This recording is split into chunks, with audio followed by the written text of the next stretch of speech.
Good evening, Cryptid fans. We only got 4 on the screen. Uh-oh. Where'd Scooter Pie go? Oh, there's Scooter There Pie. he is. There he is. Anyway, we've got Ed Testerman tonight. I listened to him backstage. I kind of got in here kind of late, and sounds like he got some neat stuff to talk about. A little bit of everything. So, also just recently released a book. He's going to talk about that too. I'm not going to be here tonight much. I'm gonna. I'm going to put the lead. I'm going to turn Jeff into the lead spot tonight. So I'm going to apologize to everybody up front now, but we're going to let Jeffrey. Let me open up my Dr. Pepper here. We're gonna let Jeffrey take the lead here, and of course Chad will crack the whip on him if he gets out of hand. So, and we got Bucky with us as usual, and Peace out. Should be a good show. I don't want to hold him up too much longer here because I know Eric's got to get up and get going in the morning to go to work and all that good stuff. So, I'm going to turn it all over to you. High River, Wes, Skid's in the house, man. Chat's rolling along pretty good and growing here every minute. So there's Pops. There's Pops. Yeah, Pops is in here for sure. Pops is always legendary spice. We appreciate Pops. Ryan, Don Donaldson. Yeah. Brian. Anyway, I'm going to step aside. I'm going to get out of here. I'll probably, if I get a chance, I'll be back in. But we're going to put Jeffrey in the lead tonight. And, Lord help us. Lord help us. So, good luck, Chad. That's all I got. Thank you. God help us all, please. But anyway, thank you, Don. Please, everybody. Like, subscribe, share, subscribe above and beyond all. I figured we'd be over 1,000 by now. We just can't get there. It's free, folks. It's free. Are we even at 800 yet? I haven't looked. We're getting close, but not yet. No, it's a little disappointing, but that's okay. We're here to have fun. We're here to learn. There's Miss Martha. She's in here the house this evening. Hi, Martha. So anyway, I'm going to step aside, Jeff. It's all yours, buddy. Just keep it clean. That's all I ask. Oh, for the love of God, help us all. Hold on. I got to do it. Let me do it real quick. Okay. Put him up in the lead spot. And there you go. Pygmies down there in New Guinea. Amen. You see his head grow. Look, his head grew. The hat's going to pop off his head. Watch. Hey, my head wasn't fitting any hats when I was a kid, so yeah. I'm glad this one does fit. It's a Bigfoot show. Bigfoot paranormal. There's Kenny Hess. Good evening, Mr. Hess, for joining us on such a beautiful day. I think WT's in here. Yep. W. Leonard, WT. W. Leonard. Man, Lenny. Oh, horrible with names tonight. I'm sorry, Mr. Temporary Boss Man. Y'all go ahead and tell us what you got to say. And Lenny's a Maryland guy. Too. I'll be back. Okay. All right, Jeffrey. Bye, Jerry. All right. I guess I got to get to work here. Damn it. I don't normally work this late. Yeah, right. Kevin, I do not need a shock collar. Sorry, I fell asleep that fast. Wow. Oh, it's Jeff. Oh, Lord. So, how's everybody doing? Good, sir. This is where you talk now, Jeff.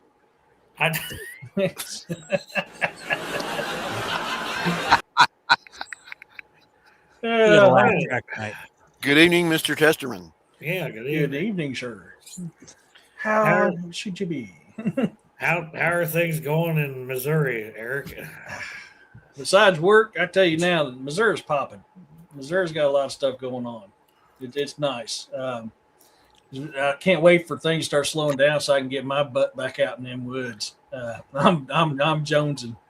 I'm jonesing to get out there. Can I ask a question about the name?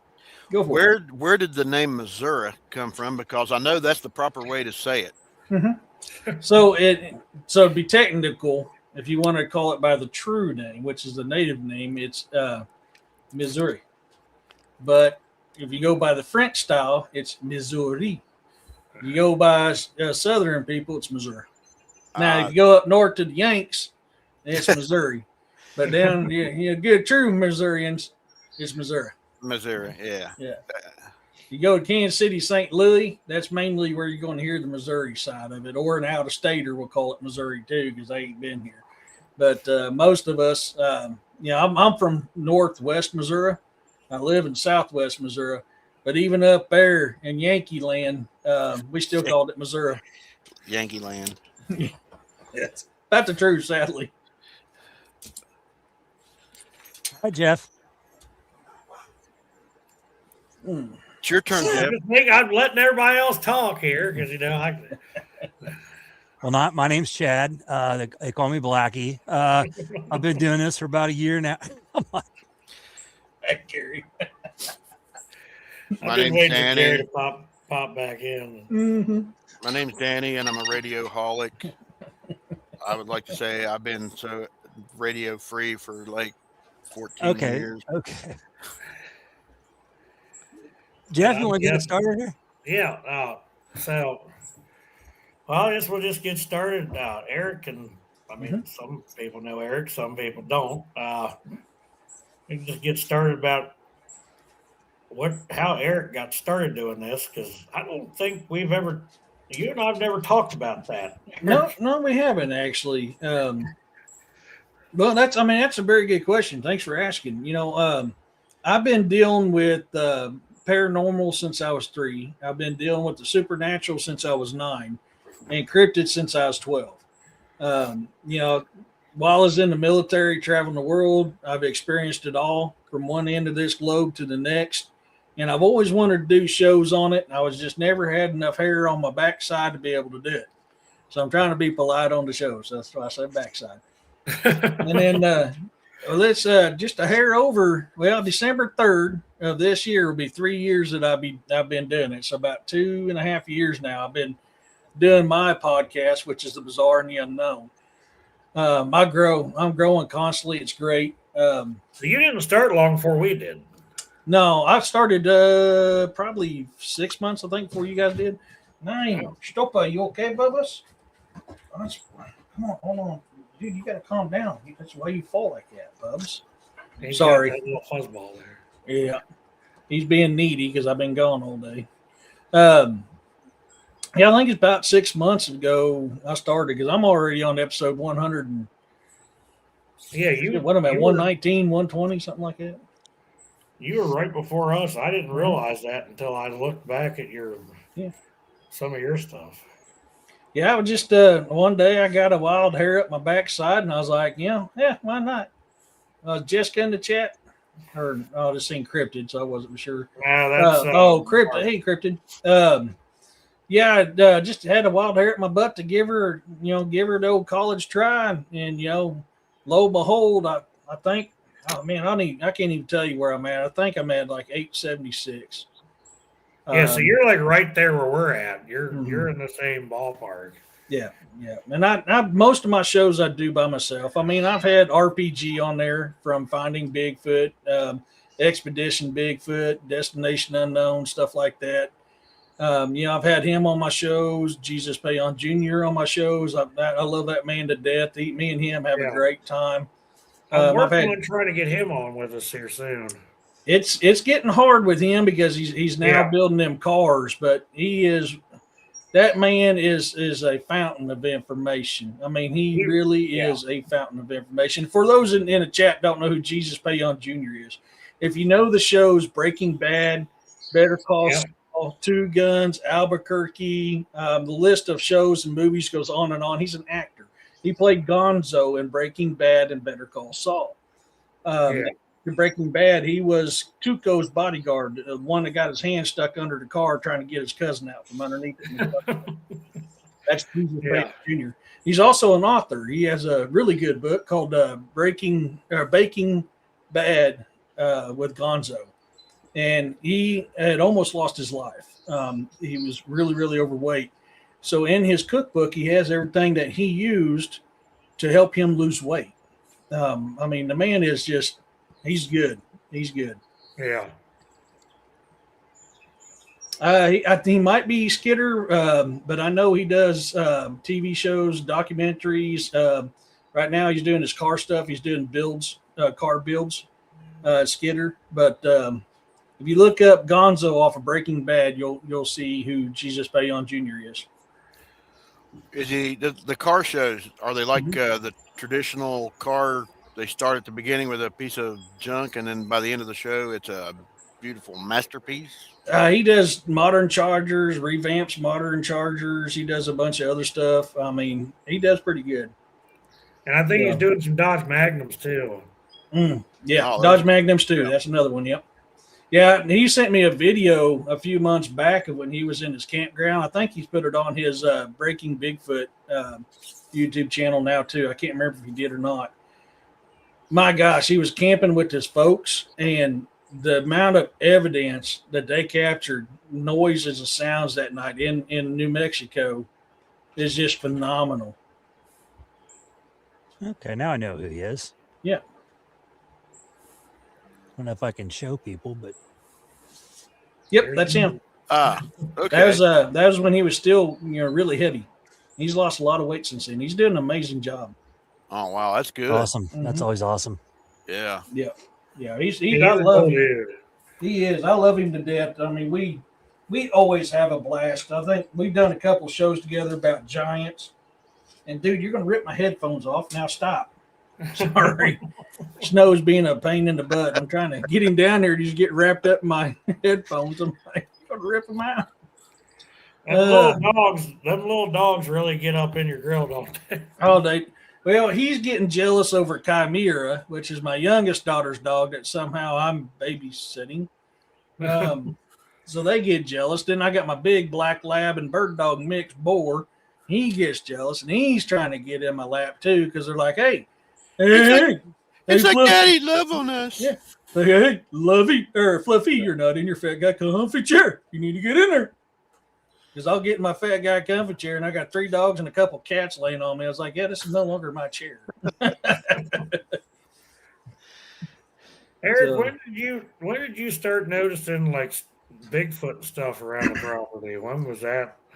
Okay, so for here, not counting up north, but from here, I've been out here 34 years. We've noticed Bigfoot activity since day one out here.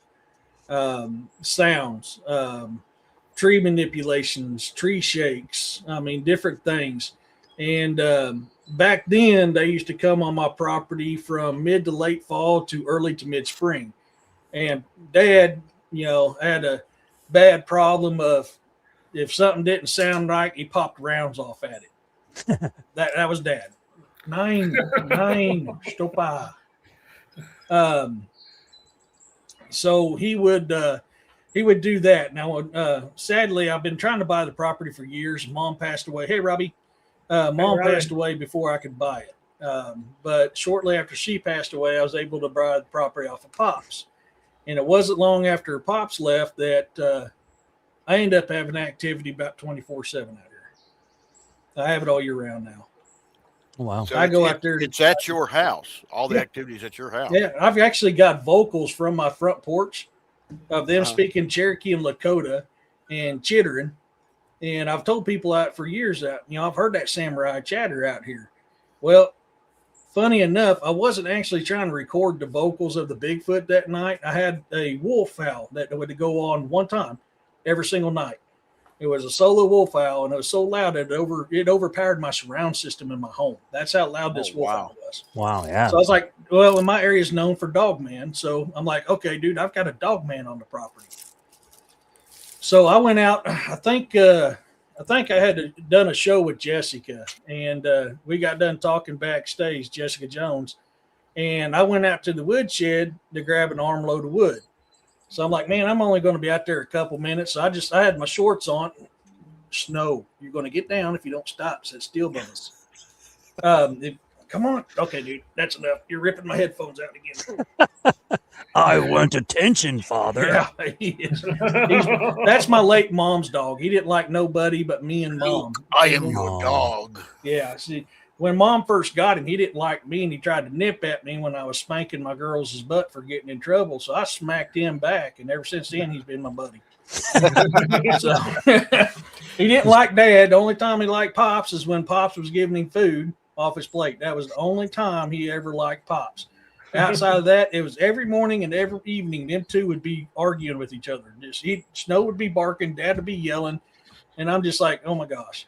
But he's been my buddy ever since. And when Mom passed away, Dad's like, it looks like you got yourself another dog. I was like, I'll take him, man. He's my little buddy. And he is. That's my boy. He's my boy. I love him to death. But so anyways, I was trying to catch that wolf howl, and I didn't have a pistol. I didn't have nothing on me. I was like, man, I'm just going to go to the woodshed. So I threw some boots on real quick, threw a coat on me real quick, or a hoodie on me, and I went out to the woodshed. I mean, the woodshed is just right behind the trailer. So, I mean, it's not that far to walk in the cold. And I got my armload of wood, and I'm starting to come back. All of a sudden, to the north of me, I get that wolf howl. I mean, it rattled in my ears. It's loud. I mean, just a loud-ass wolf howl. Not even 2 seconds later, I get a crap ton of coyotes, like extremely close, going nuts to the south of me. So I'm like, man, I'm stuck in the middle of a turf war here. I said, I ain't got nothing but sticks of wood on me. And I said, luckily I'm a screamer. Because that's all I can do. Yeah, I'm going to scream and chuck wood. There ain't nothing else I can do. Take you a piece of string and make you nunchucks. Got something, man. I was like, oh, what else to do here? So then all of a sudden, I just got super excited. It's like, dude, I'm going to catch this thing. I want to catch this thing. So I ran inside, and I'm talking to DA. And I'm like, dude, what's going on? He's like, get your parabolic mic. I was like, I'm trying, but I forgot to put the batteries back into it. So I couldn't find a screwdriver, and I found I've got an old timer's knife here I've had for years. I mean, this thing's old as sin damn near. It's just old. And one of them's got a broken tip off of it. Well, it fit perfectly in my parabolic mic screw where I could take that out. So I took that out. I threw my battery in there, and I have my parabolic mic set up to my digital 360. And I've got Velcro on the back of my digital 360 and Velcro on my parabolic mic. And I got a rubber band that holds the trigger down. So I can record as long as I got battery life. So I rigged it up that way. So I grabbed it, set it up, put it on the table on my front porch, and faced it north where that wolf howl came from. I checked it 2.5 hours later. Folks, I didn't get the wolf howl. I got everything else. Oh, wow. You can hear them climbing up and down my ladder. You can hear the little ones chirping right outside my window, my bedroom window. You can hear them playing with stuff on my porch. They even kicked my metal milk can that's on my porch. They even kicked it and messed with it. And they fingered that pair. I've got all this on audio, man. I was just like, I was like super excited about this. I was like, I knew it. You know how it is. For years and years and years, you tell people, it's like, I've got this going on. And people's like, oh, okay. I've got receipts. So I think it was episode 56, somewhere around in there. I ended up doing it with William Nighthawk because I was like, I need Native Americans, someone who's Native American language to see what these things are saying. And it was one female and two male. And the female is the one that spoke Lakota. And her word was Shante. Shante Lakota means calm yourself. She was talking to the little ones. And it's even in their lullaby. Shante waste hoste da dagi astima. Hepa he waste oh yeah. Oh, I mean, the very first word is Shante. That's a Lakota lullaby. Yeah, I've heard that before, and you played on the show. You can hear it. Dude, it's clear. She is clear as day. The two males, the one closer to that's in between her and that other male off to the distance, you can hear him better than you can that other one. But the first time we heard them two males, we thought they were speaking Chickasaw, which is one of the tribes that was around here. But the more we list it, you hear a yah at the end of it. Every time both the males spoke, they said yah at the end. That's Cherokee. So no matter what they said, it had the yah at the end of it. Yeah, which is Cherokee. So that's how we've come to find out they were actually speaking Lakota and Cherokee. And the two males were speaking Cherokee. It amazes me how much a difference it is from tribe to tribe as far as as far as their languages and stuff. Mm-hmm. It is. It's amazing. I don't know. I can't carry a tune in a bucket, but I lied to myself in the shower, Wendell. Well, if you could do us a favor, ED, and kind of cool off on the singing, because that being a lullaby, you know what could possibly happen. Oh, that's true. Yeah. we don't need no saw cutting going. Hey, look, you almost put Roxanne to sleep. I know. But yeah, go ahead. Eric, use the different languages. Have you? You was talking earlier about the chimpanzee chatter. Have you ever heard of something like that? So Sounds like a chimpanzee. Yeah, I've heard that before. Not well. I don't think it's been here. I think it was somewhere else. I've heard the chimpanzee. Here on my property, I've had the samurai chatter, the chitter. You know that. It's hard to explain. If I could find the file, I could play it. But it's, and I've had them Lakota and Cherokee. That's about all I know for sure out here. I've had the whoops. I've had the howls. I've heard roars. I've got those on those audios too.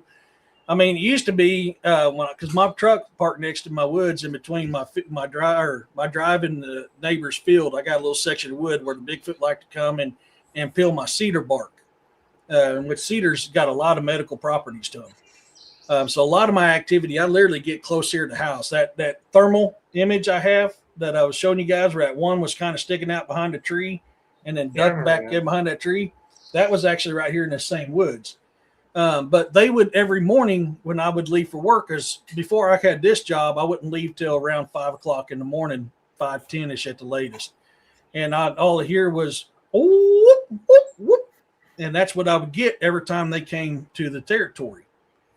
And now they're here all the time. But that's how they used to do it before I took over the land. Was they would, anytime they came in our properties on Osage hunting grounds, I used to have to learn how to Osage pronunciations of planning. Yeah, I've got a certain little deal. I don't want to talk. There's a technique I'm going to try, but I'm going to have somebody with me when I do this, because I don't know how they're going to react. It should be peaceful. But I do have a technique that I want to try, something that deals with Native Americans, to see if I can get an interaction in with them. So I've got to set my cameras up in all 4 directions, and I need somebody kind of close by in case it goes south. I don't think it will because of what it is, but in case it does go south, I've got somebody there to back me up when I do it. This is something I just thought about, Eric, and I've noticed that this here. I only ever notice owl activity the times a year when the Bigfoot are here. I get them all year round here. I'll talk to them on my front porch.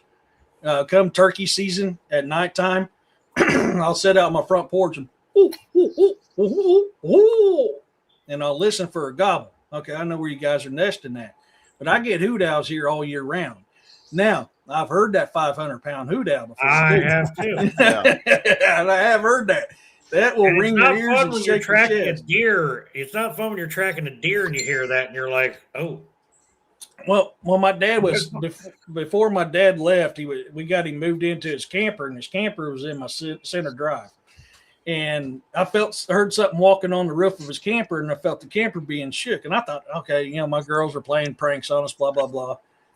Even though I know they're scared to death of the dark, they don't want to go outside the dark unless I'm with them. That's what I chalked it up to. And as soon as I walked out of that camper and was heading back here to the house, I heard that hoot owl, very poor dog bark, and then another bird-like call. And all 3 of them rung my ears and reverberated in my chest. And they're coming right down here to the north of me in my creek bed. That's about northeast of where I'm at. I've got a creek bed there, and that's where they were coming from. And right straight across from it up to my center drive is where Dad's camper was. Have you ever heard multiple owls do that?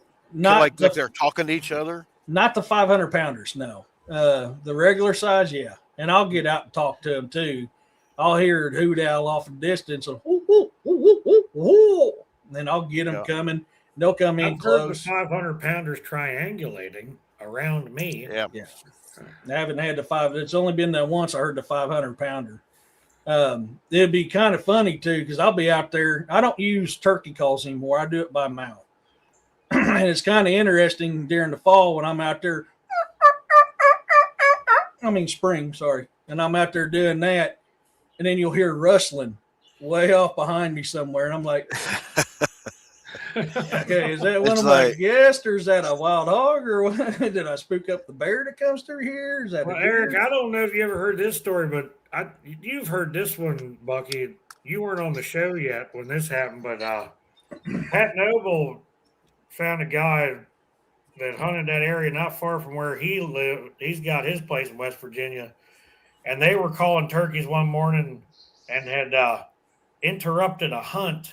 It Oh. sounded like, and a booger came running up the trail at them right before daylight, and they heard this thing slapping feet coming up the trail, and they turned their lights on right when it was about 20 yards from them, and he slid to a stop in front of them basically, and they found what was left of the turkey they were calling that morning. I guess they must have snatched it in the road. Man, I was Wow. bow hunting one fall, and there I didn't see a stitch of white flags anywhere. I mean, it was just my woods were dead. And I was like, and that's very rare. My woods is like Grand Central Station. I'm normally not out in my woods 30 minutes, and I've got anywhere from 1 to 6 deer down. It's very rare that my woods are dead. Mm-hmm. And so I was bored as hell. And I was on the north end of my property in an old tree stand. I haven't hunted out of it for years and years and years. And I was like, I just had a hankering to go out to that tree stand. And I've harvested plenty of deer from there throughout the years. But I've got my 2 hot spots. I got my rifle spot here to the northeast of me, and I've got my bow spot to the west of me. That's just my favorite places to hunt during them times of years because that's where a majority of my deer are.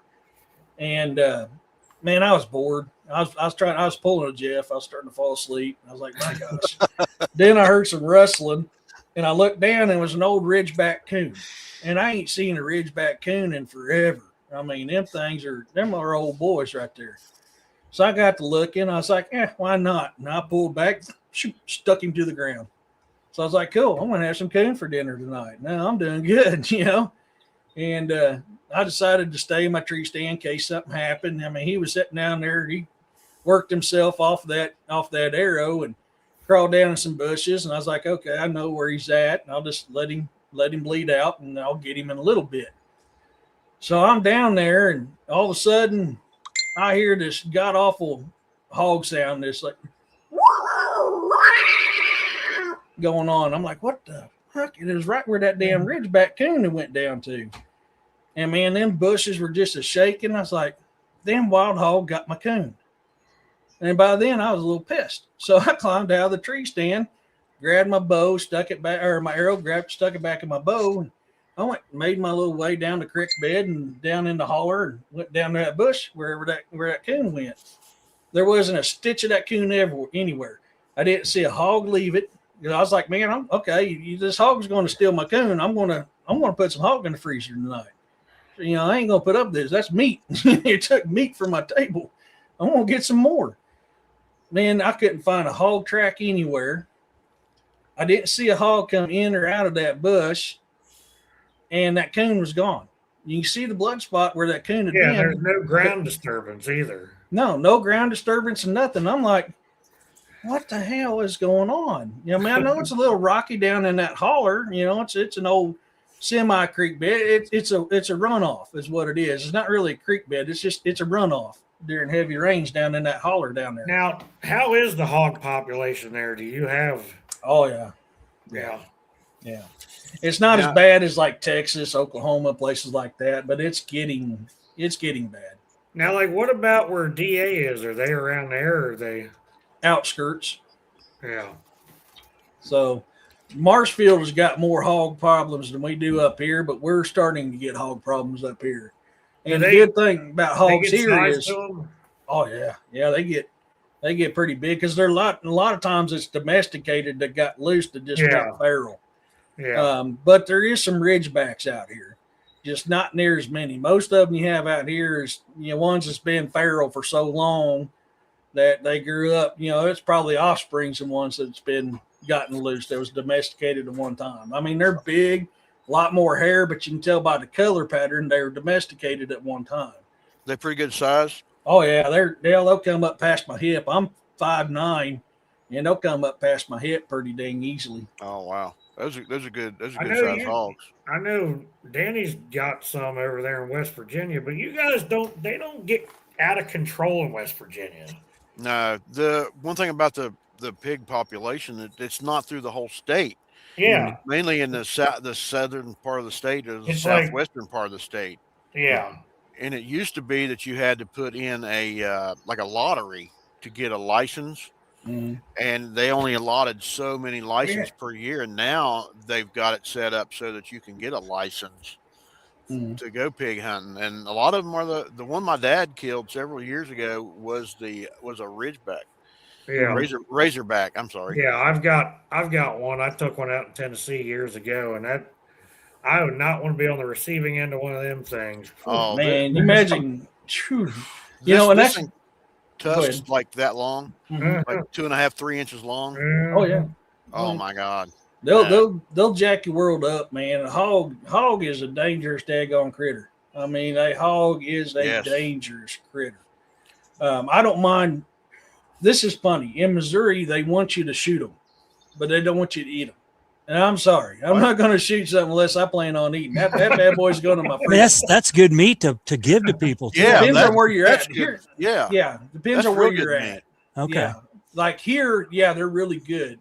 What But do they down want in you to do Texas, with? where they eat sage a lot, they're not very good. Okay. But What up do they here, want you where to they do with? just Hey, I like shoot sage them, shoot them, sausage. and leave them coyote bait.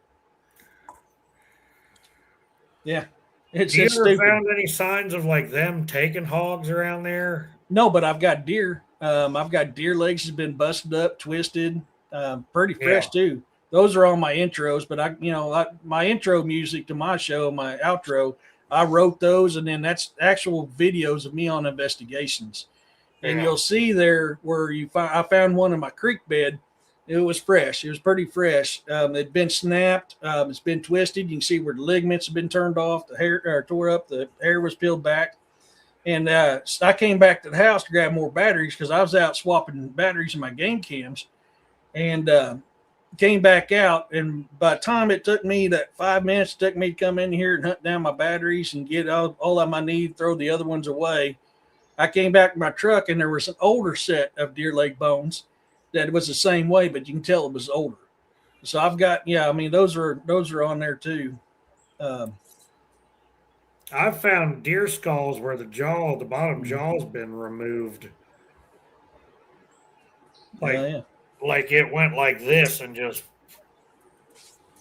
I found dog skulls.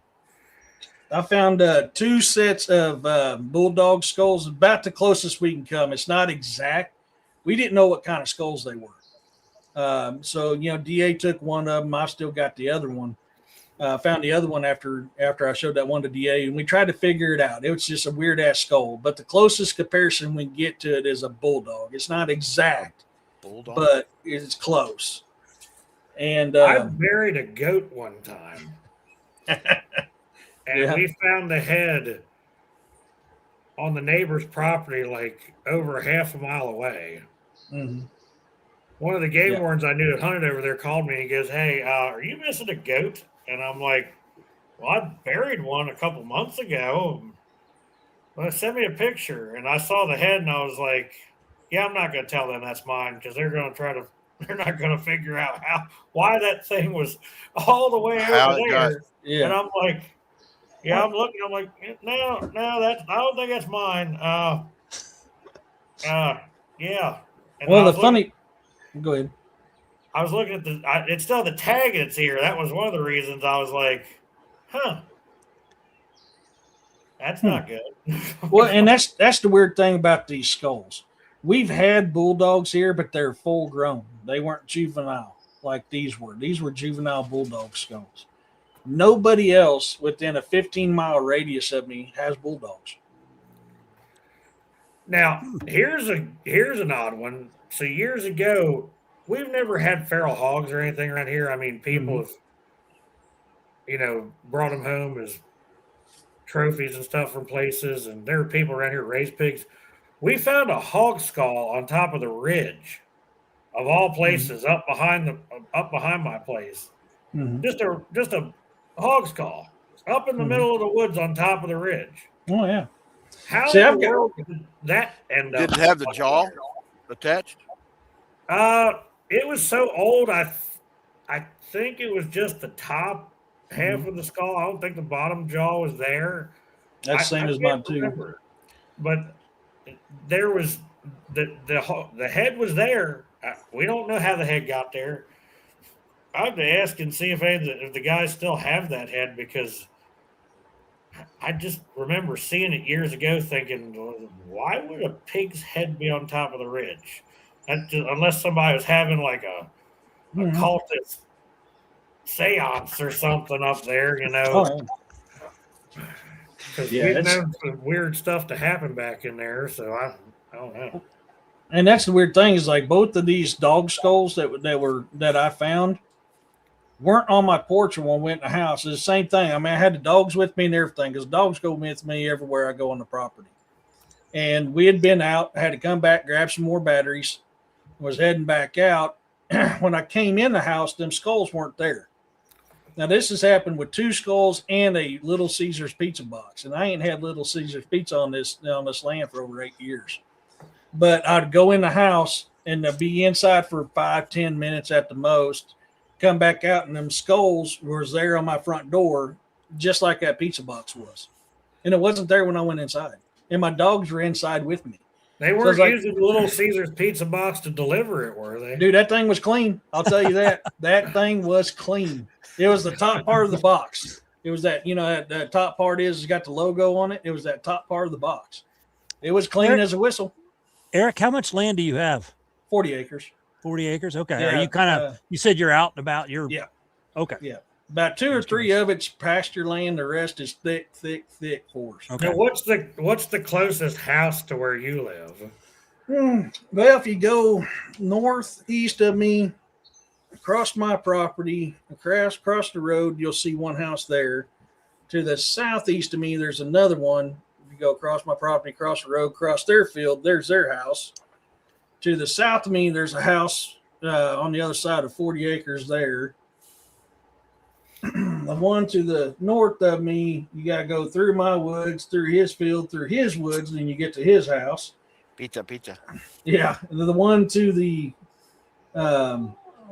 west of me, you got to go through my woods, my neighbor's pasture, his creek, his woods, through another field, then some woods, then you get to his house. So you've got houses, but it's not like they're not visible, but yeah, I got houses. I just thought it was weird as hell. It's like I go inside, and all of a sudden I got a pizza box and 2 dog skulls sitting on my front porch. It's like, well, there obviously wasn't wind, and my dogs didn't do it. Where the hell did this come from? Question is, was the pizza box, could you read the logo, or did you have to flip it over? No, it had the logo up, and then when I flipped it over on the backside, it was as clean as a baby's bottom. I mean, it was just clean. Can you tell how old the box looked, or fairly new? I probably have a picture on my computer somewhere. Are there, It was fairly new. are there any businesses anywhere within? maybe 12 miles. Let's see. Maybe they went, okay. That's To the north of me, about 9 miles, we have Copper Rail, which is the bar. And then now we have a Dollar General there. To the south of me, about 12 miles, is Elkland. You have Dollar General and a gas station there. 9 miles to the east of me, you got another town. That's got a couple gas stations and a restaurant and a grocery store. Is there a Little how far Caesars away in is any the of those pizza towns? place? Closest pizza place would be Marshfield, be 21 miles. How close is Little Caesars? That's what I want to 21 miles to That's the south. just 21. so for the wind to blow it through the woods 21 miles is bad, and then if one of them went dumpster diving and got him some food out of Or if somehow one of your neighbors had a Little Caesars pizza and something stole it off of But them. and that's the thing. There was no wind. This was the dead of summer. oh no Ain't I'm no just wind. saying Yeah, I'm just saying the that's fact that it's made it to your front porch. yeah. That's pretty wild. My first guess is, damn, did we have a wind bust? Gust this 10 minutes I've been inside because I came in, used the head, and grabbed some batteries and walk out, and all of a sudden, bam, there's a pizza lid or a box lid there. Like, we ain't had no wind. It's hotter than a well digger in July. I mean, it's hot out here. And I was like, there ain't no way this thing could have blown on my porch. My dogs didn't drag it in because the dogs were in the house with me going, hey, Fluffy, it's hot outside. Get this done. You know, they were hotter than hell too. With your What neighbors, about Go something ahead, like blue rocks or blue balloons or anything like that? You ever find that kind of No, really? now they've taken blue rubies. I don't bait. I don't believe in baiting. Yeah. The closest thing that you can consider me baiting is whenever I am successful at hunting, I have a certain location in my woods that I take the remains to. I've done that for 34 years. And those remains, it's a miracle if it lasts more than 2 days in that spot. It's amazing how quick it disappears, don't it? It Have does. you ever It's put a gone. camera on what you've dropped off in the woods? No, but I have cameras over by my stands. And a couple years ago, I went out to check my cam to pull the SIM card from it back when that one was still a SIM card. And I looked up, I was like, why the hell is my camera? It was facing east, now it's facing south. Now, how the hell did this happen? And I go through the video and you see that it looked like a finger. This is all you see on the edge of my game cam like this. And you see my game cam move before it goes out. My buddy up actually where we got yelled at that one time, we found a camera a couple of years ago that was unstrapped from the tree Mm-hmm. and it was laying on the ground. And it looked like almost like you could see the side of like a hairy, we thought it was some sort of like a hairy, face just right off the edge of the camera, like it was like up against the camera. Mm-hmm. And then that was one of the last pictures before that thing ended up on the ground. Well, and that's what's weird is I've had bucks fighting in front of this same game cam. It's in my rifle stand is where this one was. This game cam is in my rifle stand area. I keep an eye on my deer population all year round because I want to know how many's coming in, what they're looking like, stuff like that. I'm constantly monitoring my deer population out here and my turkey population and my squirrel, everything else. I mean, I've gotten everything. I've gotten red wolves, Missouri timber wolves on this game cam, which we call them gray wolves. Technically, they're Missouri timber wolves, but we call them Missouri gray wolves here. But I've had red wolves, gray wolves on there. I've had coyotes. I've had foxes. I've had armadillos, skunks. I mean, you name it, I've had it on this game cam. And, so my first thought was, even if you're finding a wolf, that doesn't sound like what you heard. Well, that's what's weird is I've had 2 bucks fighting in front of this cam multiple times. So when I seen it turn to the side of my tree, when I went out to pull my game cam, I was like, okay, these bucks got a little close to it, kind of bumped it, knocked it over. That was my first guess because it made sense. I've got plenty of videos of these bucks fighting in front of this cam. So I moved it back, put it back in place because it moved over and it was kind of down a little bit. So I loosened it up, put it back where it's supposed to be, tightened it back up, swapped out the SIM cards, and came in when I started watching it. And that's when I seen that picture. And that's all you see is this finger like this. That's it. Oh, wow. Nothing else. Do And you I'm feed like, any of your critters like corn, or do you just let them eat natural? I got plenty of acorns, walnuts, Plenty of mass. berries. I got everything you want out here. I don't ever have to bait. Yeah, they eat whatever is out there. And like when I'm harvesting mushrooms or berries, I don't pick my place clean. I leave some for my wildlife friends, and I take what I need. And I've got blackberries, raspberries, gooseberries. Used to have grapes. I haven't had grapes grow in a long time. Mushrooms and everything. When I go out there, I'm not like a typical, person. I pick it clean. I pick enough to keep me satisfied, me fed for a while. That's all I need. And the rest I leave for the deer and everything else eats it. Yeah. And I've done that for 34 years out here. And is that why I have such a good relationship with them out here? Probably. I mean, that may be something that has to do with it. I don't know.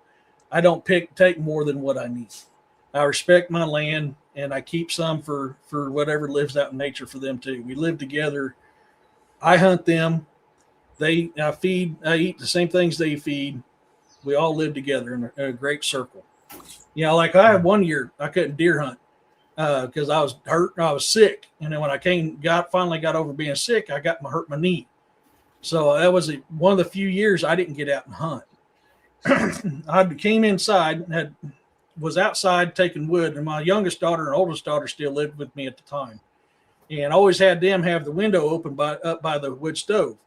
So I just walked from the woodshed to that window, and I'd hand them the wood, and they would stack it in the house. And we'd get a good pile going to last us 2 or 3 days there in the house, and we'd shut that window. No. And I got through doing that, came inside, was sitting in the living room, taking my stuff off, trying to get it hung up so it'd dry off. My youngest goes outside, and all of a sudden she goes, "Oh my God."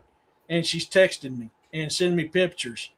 In that 5 minutes it took me to go from that window into my house, start taking my winter gear off, and her to go outside. Something had left a rotted deer carcass with a vertebrae sitting on top of it. Oh boy.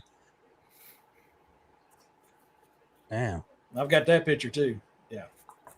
5 minutes. That's all it took. I mean, no sooner did I walk, and she went outside, probably 10 minutes max, but it was within that 5 minute frame. It wasn't very long at all, because she's like, "Okay, I'm done, Dad. I'm going to go outside." Yeah, baby, have a good time. This is broad daylight, folks. This ain't night. Everything, the skulls, the pizza box, that deer carcass, that has been during broad daylight. Wow. Yeah. And they'll come up and they'll tap on, like I'm writing my book or something, or I'm doing some computer work. All of a sudden I'll hear on my window right here. Or back when I had my computer in my room, it'd be that window. And I get them taps on my window, and I go, "What the hell? For you jealous thing?"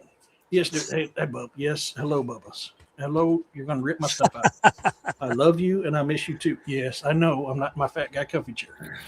We're out of our routine. I know. I know. Mine were having an argument over here about who was going to get in my lap. Come on now, dude. You're going to rip my headphones out. 9. Stopa. 9. Stopa. Is that German? Norse. Norse is a dialect of German, so it sounds very same. So, like in German, when you say no, it's 9.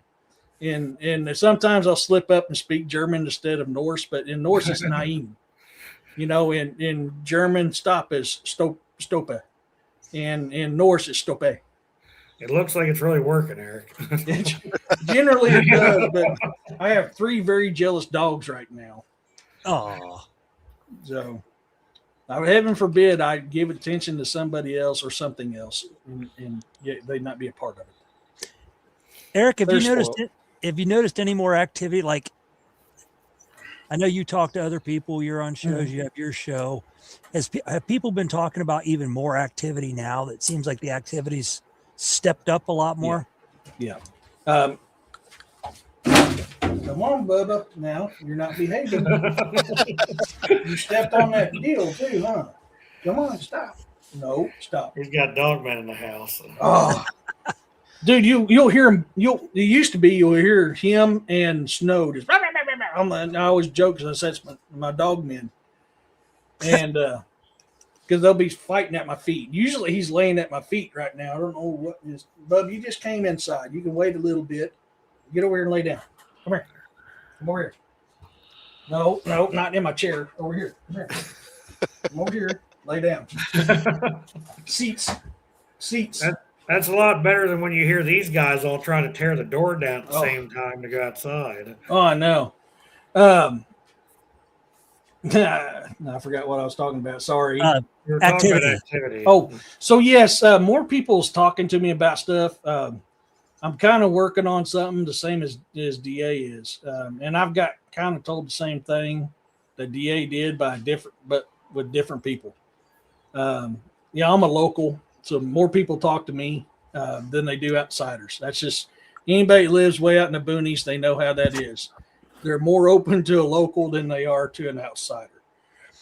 So I thought, I'll help out. I'm a local. People around here know me, and I get people talking to me and tell me a bunch of stuff that's coming out of a certain location. I don't want to mention it on here because I've already been talked to. But then I got told you need to stop looking into this. There's more Really? involved into it than what you know. You need to leave this alone and drop it. Oh, see, now you're just getting me all. Dude, well, and if my theory is correct, what I've been dealing with here in the wintertime, I think plays into the same location. So, Really? yeah, a couple winters ago, I ran out of gas at the end of my drive. And I thought I had some here at the house because I've always got gas around for chainsaws, lawnmowers, or whatever. I mean, yeah, it's wintertime, but I still run a saw. So I always keep a 5-gallon jug of super unleaded here at the house so I can mix me up some chainsaw gas if I need it. And so I came to the house. I was like, oh, crap. I used it and forgot to fill it. So I had to call roadside assistance to bring me up, a couple gallons so I can get back to the house. And by the time I got home, everything was closed. So I couldn't go nowhere to get it. I was like, I'll just get it in the morning on my way to work. No big deal. So I'm walking back to my drive. And the first time I walked down that drive, I heard something. I thought my dogs were. I was like, why is my dogs outside? It's a little cold out. They're normally not outside this late at night. Why is my dogs outside? And I was like, okay, well, my daughter let them out. Maybe they had to go pee, and my youngest let them out. No big deal. So I continue walking down my center drive. And the closer I got to the house, I go, that's not my dogs. That is something trying to act like my dogs. And I can clearly hear my dogs barking inside the house to the woods north of me, to the wood line north of me. You hear this thing that's imitating my dogs. So I'm like, okay, this is weird. So I pull out my camera, and you can barely, I've only caught like 1 or 2 barks off of it before I realized, oh shit, my camcorder, the light automatically comes on because it's nighttime, and I'm trying to hide this light, and it stops. It realizes I'm there, and it stopped. So I'm like, okay, that's a little weird. So I go back to my house, and I end up calling DA on this. It's like, man, have you ever heard of this? I said, I got something weird going on. I ain't never ran into it before. Oh yeah, I was talking about that backstage, Roxanne. We'll get on to that. Yeah. So anyways, I was like, he goes, you need to grab your pistol. He goes, I don't think that's Bigfoot. I said, I don't think it is either. I said, this is something weird. And the energy in the air was very, very negative. It seemed supernatural. It didn't seem flesh and blood. It seemed supernatural. It was pretty damn negative. Hey, Phyllis. So I was like, okay. I grabbed my pistol. I went to grab my pistol and went, oh crap, I left it in my truck. Because I got a little magnetic thing on my dash in my truck, and I'd left it. I've walked these woods for 34 years without a gun. I ain't never had an issue with it. It don't bother me. And now I'm sitting there going, well, I'm in southwest Missouri, Robinson. I was like, well, I could take my 7 mag. I can take my 12 gauge. I can take my 22. I can grab my other 40 that is hit and miss if it's going to fire or not. I was like, screw it. I'm just going to get my pistol out of my truck. So I was like, I got to go back. This guy here, he's on his way. So I'm going to go back out there. I'm going to sit in my truck and have him get my pistol then. So as I'm walking back down my center drive, I hear something on my pop-up camper, and I quickly turn my light there, and there was nothing there. I was like, this ain't good, because it sounded like claws on top of my pop-up camper. I was like, this is not good. Then I hear something in the trees, through the trees. And I'm shining my light trying to find it. Still can't see nothing there. I was like, okay, folks. Yeah, I was like, yeah, I'm not dealing with the flesh and blood thing. I'm not dealing with the flesh and blood thing. This ain't good. So I get to my truck, and I get in my truck, and I grab my pistol, put it in my lap. I was like, okay, I mean, if it's going to come after me, I'm going to scream, but I'm going to pop a few rounds off too. I ain't going down without a fight and screaming. That's just how it is. Screw it. Then I heard claw marks on the roof of my truck. Now, there ain't no tree. The closest tree I have is a small cedar tree, which is about 6 foot from my truck. There is nothing close to my truck that where a tree limb would be scratching the top of my truck. And I'm like, oh, shit. And I'm shining a light, and there's nothing. I can't see a damn thing out there. And then all of a sudden, I started hearing knocks in the tree lines to the north of me. I've lived here 34 years. I've never had a booger knock on my property. Never. Wow. 34 years. I've never had a knock on my property. I bet you that wasn't a booger on top of your truck, though. No. What I think it's tied to this location, and because there's a lot of evil in this location, and I think it's kind of coming down. And that location's off the Niagara River, and I live off the Niagara River. So this is kind of anything on top of the camper or anything. nothing. No marks. No nothing. No dust. No gravel road dust disturbed. Nothing. But it was clear as day. Nothing. Not a thing. Oh, And that's what blows me off even more, because I'm like, if this was flesh and blood, it would leave some type of physical mark in this road dust. Exactly. Yeah. And it left nothing. So that road truck guy, roadside service guy came up, and he's pouring gas in my truck, and all of a sudden that knock comes out again. Talk, talk, talk. And he goes, oh, shit. He goes, I'm sorry, dude. Please don't turn me in. He ran to his truck, grabbed his pistol, and put it in his waistband. He goes, you got Bigfoot out here. He goes, you got Bigfoot out here. I said, but I know I got Bigfoot. I said, that's not a Bigfoot.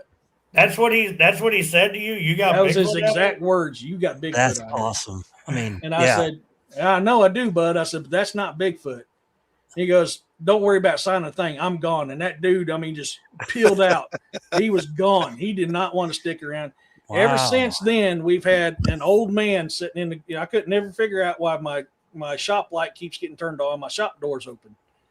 And we've had an old man standing in that doorway yelling and screaming at us. We had things that was mimicking my daughter's friend, mimicking me, trying to draw them away. It would never do it to me, but it did it to my youngest daughter or her friend when her friend was out. That makes you wonder what happened to that service guy before, because Yeah. Did he leave his gas can?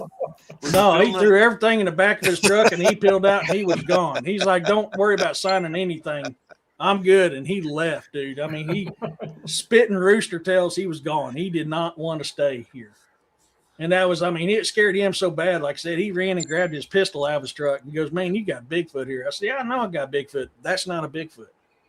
Okay, my question is, have you ever tried to talk to that guy again or find him? Because that'd be interesting to hear if he has a story as well. I have no way of communicating with him. Oh, you got a bug. I have no way of communicating with him, so I couldn't, and I haven't seen him since. I doubt he's going to come back here. He'll probably turn down. Yeah, I'm sure he's got a map somewhere marked with your area there. No, he's like, no, stay away. God, yeah. I mean, and I've got so much. I've been collecting Bigfoot, snapping pictures of footprints in my woods, tree manipulations. I've got all that crap out here. I can just imagine that guy at work going, okay, where did you say that call was? Yeah. Nope. Yeah. But I mean, it was bad enough it had me rattled because I was like, dude, I'm dealing with something here I'm not equipped to protect myself against. That guy's got to have a list now. Yeah, it's wow. Yeah, usually when I get in that situation, I pop out this bad boy right here. If I'm dealing with supernatural, most of the time, not every single time, most of the time that thing protects me against supernatural. So if I know I'm running into a place that's if I'm running into a place that I know I'm dealing with supernatural, I may not wear this because this can scare off what you're trying to investigate. I will have this close by, and I'll only put this on if I know I'm in danger. Okay, what is that, Eric? Yeah. That's a medicine bag. Medicine bag. Okay. Yep. Did you get that from did you get that blessed by a shaman? I had a friend of mine that got it all done for me and made it for me for my birthday. Even got the wolf's tooth on it from a local wolf. Oh wow. Yeah. That's cool. Yeah. So this is one of my first barriers of protection when I'm dealing with supernatural. Yeah, that's got to have some power in it too. It works. It works. You tell my stupid backside forgets to bring it with me, which I've done. And that was leading up to what Roxanne was talking about. That was one of the instances I forgot it here at the house. And one of the very few times I've been ran out of woods, and that's a werewolf investigation that I'm working on right now, which is about 2 hours south of me. We had two identical sightings 50 years apart, within 4 miles of each other. But the couldn't tell if it was a werewolf or dogman at first. The more I started talking to both of the reporting parties, the more I was like, this is a werewolf. It's not a dogman. Has too much flesh showing on it. The hair color is the same. The brindle hair color is the same. There's no tail. You can see quite a bit of the human side of the body is just manipulated. So I was like, okay, this is definitely going to be a werewolf, but it's classified on my videos as a werewolf / dogman because I wasn't sure 100% at the time. The more I talked with them, the more I hear it, the more I'm going, this is going to be a werewolf.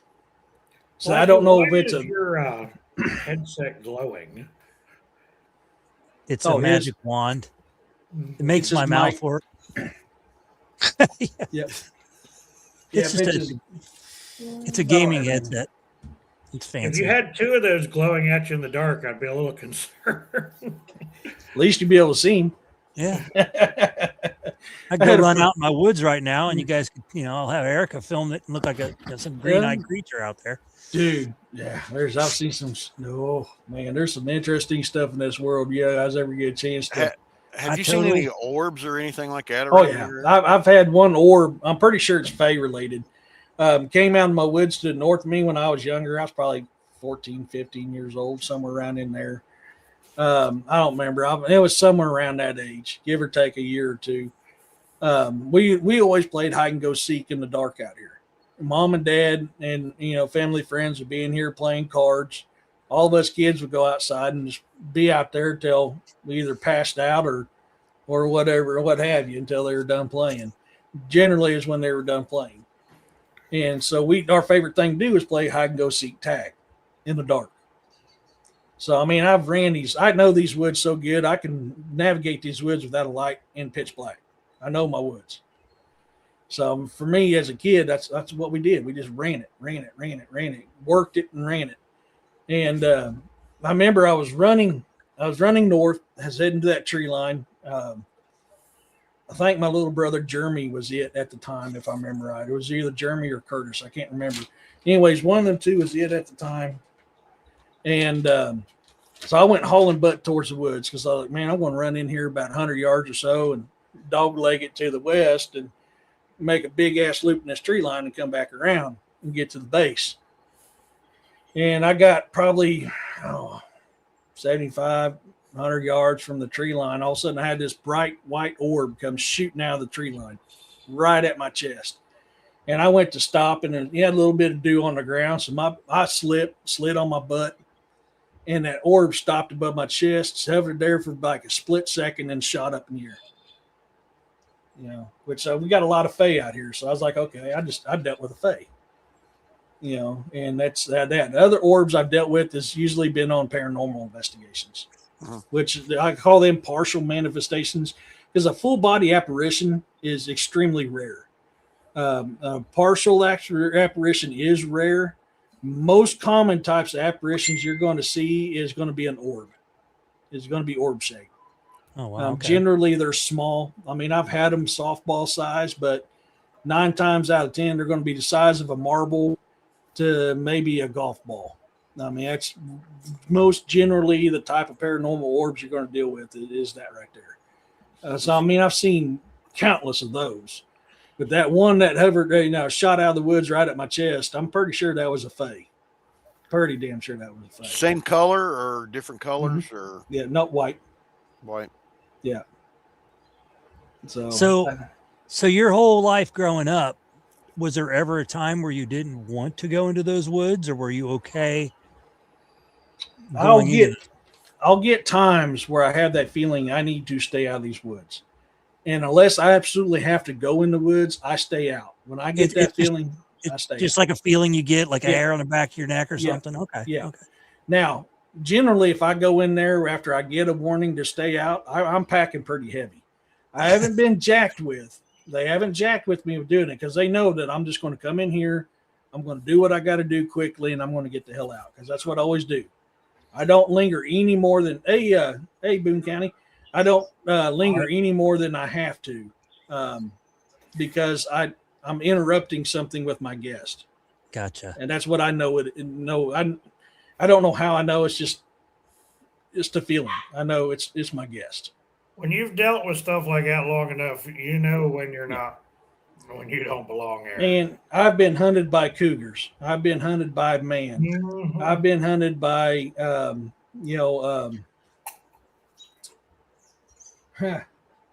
not really hunted, I guess. It'd be more stalked by wolves. But you know that feeling when you get it. And each one has a different feeling to it. Yeah. You know, one of the most edgiest ones I ever had is when I was hunting man and turned to find out that man was hunting me. Oh boy. You know, that's the name of the game, what we did. I mean, it was what I did in the military. You were the hunter / the hunted. And so were they. Because they're trying to off you just as much as you're trying to off them. So it's hey, whoever can get to the draw quickest, who can get to the drop the quickest, that's who's going to come out victorious. I've been lucky. So honest, there ain't no other way to put it. I've just been lucky so far. That's good. Yeah, well, But sometimes lucky's better, you know. yeah. And I tell you, being stalked by a cougar, being hunted by a cougar, that's an eerie ass feeling. That is, Yeah, because them suckers can be anywhere. Mhm. I was hunted by a cougar one time, and she just would not. I knew get that away was from coming. me. She She just would not, I mean, you know, I tried and I tried and I tried, but she would not leave me alone. Yeah. No, we got into it with Missouri Conservation out here for years. So back in the late 90s, along W Highway, we had a lot of livestock and domestic animal mutilations going on. At the time, I didn't know about dogmen, and I didn't know they were prominent here. So when this had took place in the late 90s, we chalked it up to cougars because the front of their throats were ripped out. And this is bulls. This is horses, sheeps, dogs. But a bull is a whole different animal than that. At the time, that's all we could chalk it up to, because what is the only predator in these woods that we know of that's going to do this to a bull, to a full-grown Angus bull? You know, rip the front of the throat out. Stuck in a tree or something, and you're like, oh yeah, that was just that was normal activity. And their sides would be ripped up. I mean, you'd have like 4 claw marks down their sides, and the claw marks were, right around a ½ inch wide, and every bit of a foot long, if not longer, down the sides of these bulls and these horses and these goats. Now, did that activity slow down? Yeah, it lasted for about 2 weeks and then quit. Huh. There was a lot of livestock mutilated and killed out here. Oh wow. I don't know that much about how cougars hunt. How does a cougar actually hunt? A cougar is going to come from you from above, jump on your back and clamp the back of your neck, get you down on the ground. Once you're down on the ground, they're going to move around just like a lion does. They're going to move around and either grab your throat, front of your throat, and suffocate you, or they're going to, if they can get their mouths around its mouth, they'll do that and suffocate you. Same. Well, it's very, very. See a cougar ripping the jaw off of something, or no, ripping the complete throat out. I mean, the complete ripping the throat out of a horse or a freaking full-grown Angus bull. I could see maybe a horse, but a bull. Mm-hmm. And all this happened along the Niagara River for about 2 weeks. Oh wow! And all the bull wants to do if something gets after it is it wants to stomp it into submission, and that's it's going to gore you into the ground. Once it got you into the ground, it's going to stomp the shit out of you. Eric, oh sorry. Yeah, why do you think it stopped happening after 2 weeks? Do you think Fish and Game or somebody came and got it, or enough farmers took a pop shot at it, or it was something that was migrating through? Gotcha. Or somebody came in there and killed the damn thing. Could be that too. I mean, I don't know. But we knew for a fact cougars was here. So that's why we thought, that was our thought, it was cougars. Now, Missouri Conservation tried to tell us it was a pack of bull mastiffs. I shit you not. What, really? What? You not. Yeah. What? Hey, A pack of bull mastiffs. A pack. So anybody knows anything about bull mastiffs, one, they're not going to run in a large pack. Number two, they're about the laziest damn dogs. Everyone I've known is lazy. I got friends that raise mastiffs. Like, I mean, they'll get, you know, they might argue something over something once in a while, but for the most part, they're big ass teddy bears. They're lap dogs, man. they're Yeah, good lap feet warmers dog and that's lap gonna warmers. give you a hernia when it sits in your lap. But Yeah. They're not aggressive unless they have to be. So they're not going to go around and killing a crap ton of livestock, let alone a full grown Angus bull. They're just not going to do that. But they try to tell us that.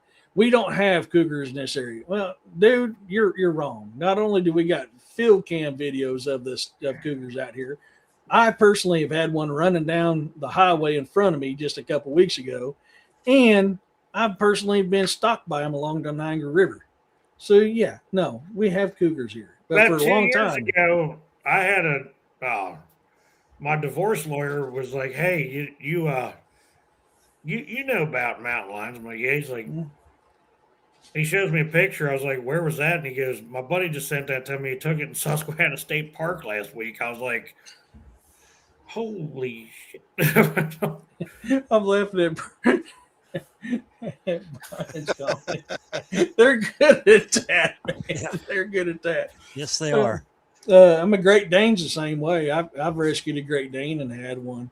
They're just big ass lap dogs. They're aggressive big if they need to dogs, be. but I mean that's a lot to take down something. Dude, it's something big and powerful has to take down a bull. And people that haven't worked around livestock have no clue what the capability is of something of that. I mean that. You want a good test of how strong one of those? Get on the back of one of those. I've done my fair share of rodeo, and that's a lot of muscle. A lot of muscle moving around. And I mean, sometimes their neck strength on even just a dairy cow. Gosh, I've seen them get pissed off enough that they open the gates to the chute. They've gotten that mad. Just watch some of those. Well, watch some of those videos of the running with the bulls. Yeah, what those bulls do to people. Yeah. So I've watched cows chase off buzzards and stuff from some of our calves out here in the pasture. No, there is no way that a mountain lion, unless that mountain lion weighs 500 pounds, is it the size of a damn tiger? It ain't taking down a cow. Yeah, no, and a pack of bull mastiffs is not going to slaughter 60 or 70 different livestock and domestic animals. And if they did, they'd be tore all to hell. It would. Yep. This here was like choice meats were taken out from the inside. Liver, gizzards. That was it. Was everything killed the same way? Mm-hmm. Exact same way. Yeah. Wow. Yeah. That's what was weird. We opened them up. Their heart was gone. Their liver was gone. Their gizzards were gone. That was what was going on the inside of every single one of these animals. I was like, a bull mastiff's not going to do that. Select Gene's right. There is an owner that can make an animal go bad. You're absolutely right on that, but that's not the case on this one here. Conservation was just, they're trying to blow smoke up our skirts, and we just had our skirts tucked good enough it didn't work, I've talked to so many people like West Virginia, places where they're like, oh, we don't have cougars, and then the next thing you know, some hillbilly takes one out that's eating their sheep or live something, and none of these animals know where the state line is, so it's not like we can't go into Kentucky. We're in Tennessee. Oh, here's the state line. We were in Maine bear hunting, and they don't have grizzlies up there, and the one guy's like, bullshit. Canada's right there. It's like the border crossing guys aren't going to stop a bear if it decides to go across the border. Yeah. Yeah, it doesn't take a passport. So anyway. Yeah. And that's the thing I talk with people about now, or too, is they're like, well, Supernatural can't go here because this is only where they're from. Supernatural don't know borders. Borders is man-made. Yep. Yeah. Supernatural, paranormal, that stuff cryptids, they don't recognize borders. Flesh and blood animals, nothing stops them from crossing a border. Mm-hmm. What's the average size squat you got in your area? I've had I think the biggest print I've caught was 21, or that I've captured was 21 inches. Wow. and it was about 10 and a half inches wide at the toes. Now, according to the experts, tracks can't get that big, Eric. I know. Yeah. Hold on 1 second. My boss is calling. Let me message him. You gotta go to work at 1 a.m. No, I'm not on call this week. God, I hope not. Yeah, Kenny, you're right. And I just- Kenny, I know plenty of people around Pocahontas that'll tell you the same thing. There's I think the DNRs everywhere are just full of shit. yeah, they I mean, are. Yeah. I don't know if they do that to keep you coming to the forest, keep you coming hiking, because a lot of people, if they know there's cougars out there, a lot of people won't hike. They go into the woods. Same with bears. Well, So same That's as like some of cryptids. the weird. Yeah. Some of the Same weird as cryptids. that's why cryptids aren't real. Yeah. Eric. Yeah. Cryptid. Yeah. In our infantryman's Bible, this is what we call in the Marines. We got what we call an infantryman's Bible, and this is every single book that an infantryman gets. I'll probably be in bed. Just want to talk to you. Okay, good. It's not important, so I don't have to go into work.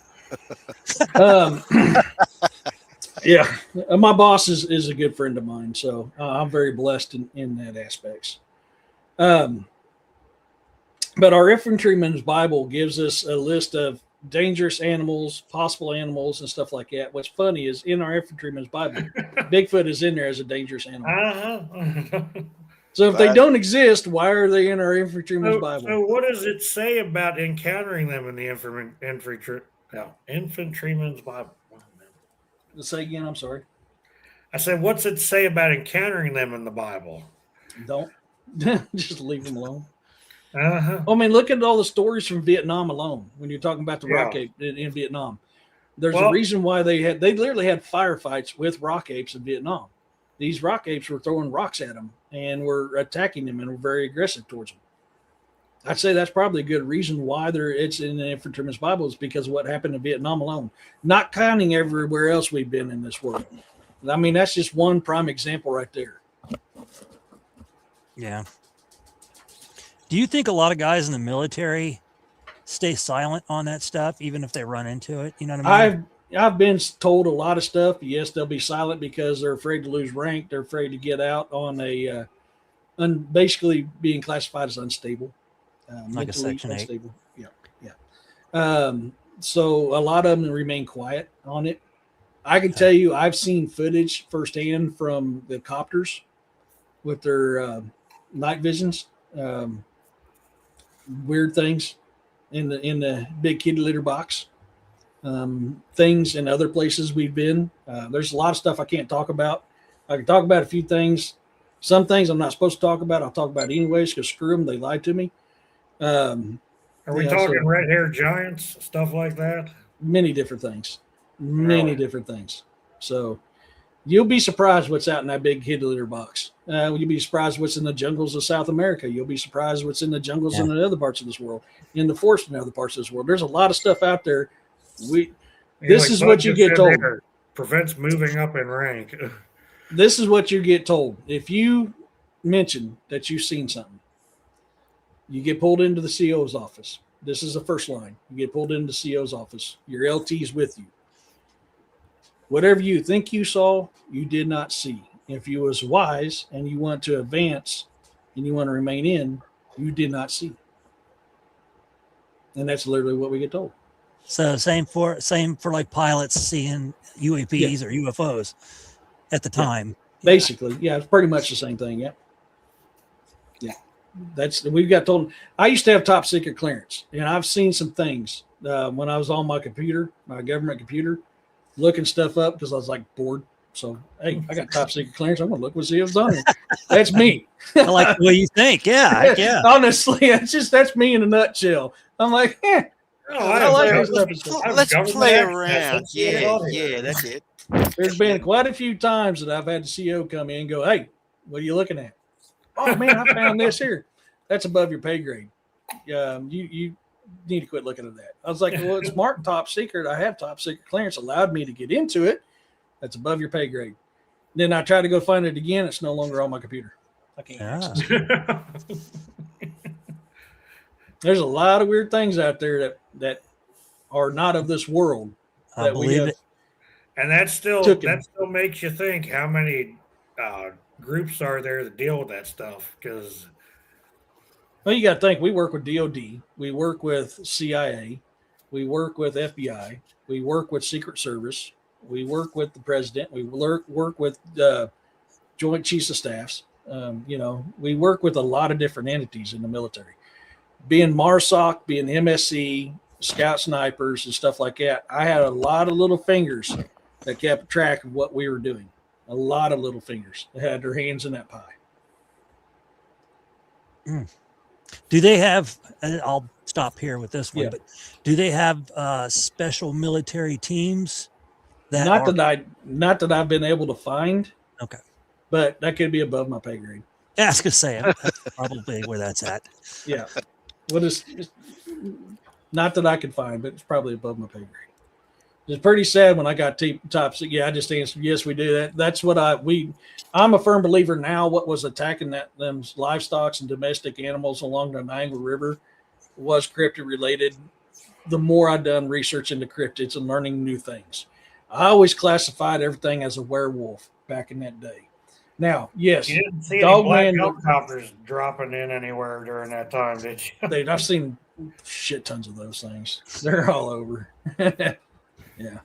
It's pretty funny when you see one with no tail number. You go, I know where you are. Yeah, when you see no tail number, that's a real good going. Yeah, if it's got no markings on it. Yeah. Hell, I've seen no markings black on the underbelly. SUVs at certain places around here at night, and I'm like, You get weird vehicles that's never out here, and all of a sudden they're following you every single turn you do. So I purposely, because, well, I'm an old grunt, and you get to noticing things. I don't recognize that vehicle. That vehicle's not from around here. That vehicle's making every single turn I make, matching me for speed. He ain't tried to pass me. I mean, I purposely slow down to see if he'd pass me. He doesn't pass me. Okay. There's one check mark.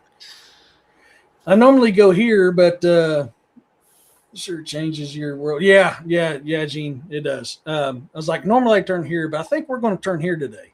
And I'll turn this way. And then all of a sudden they turn. And I'm like, I'm going to make another weird turn. So after about the sixth weird turn, you go check mark number 2.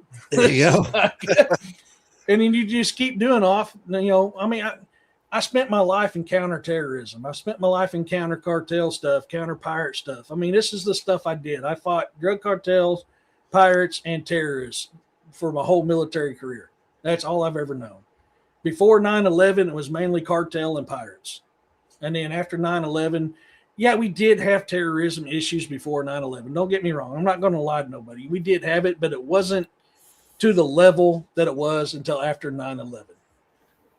I used to have a list of every single terror cell and where it was. I can tell you, HBO tell you, I can tell how many terror cells was around where you live, where anybody lived, where they were in the world.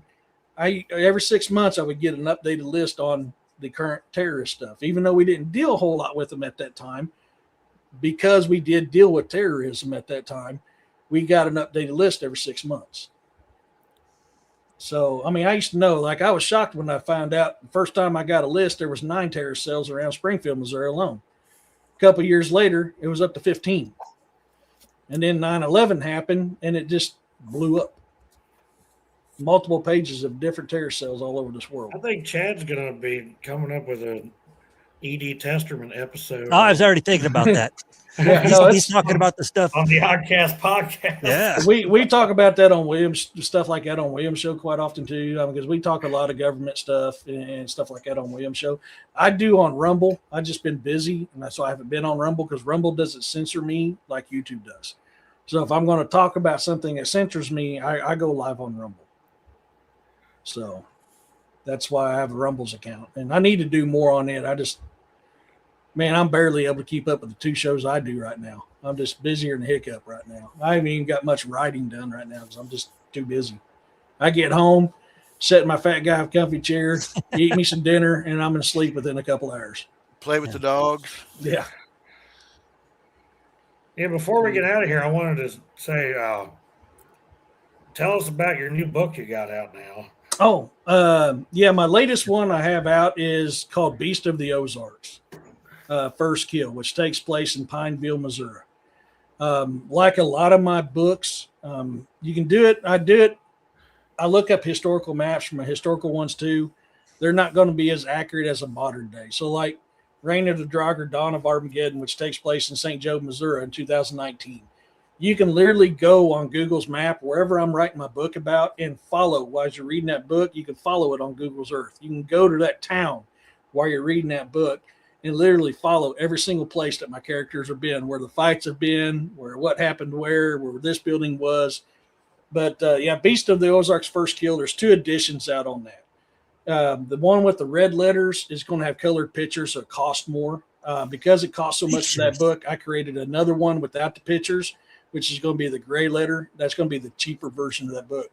But that's what's funny is on Jessica's show, I was with her last Thursday night.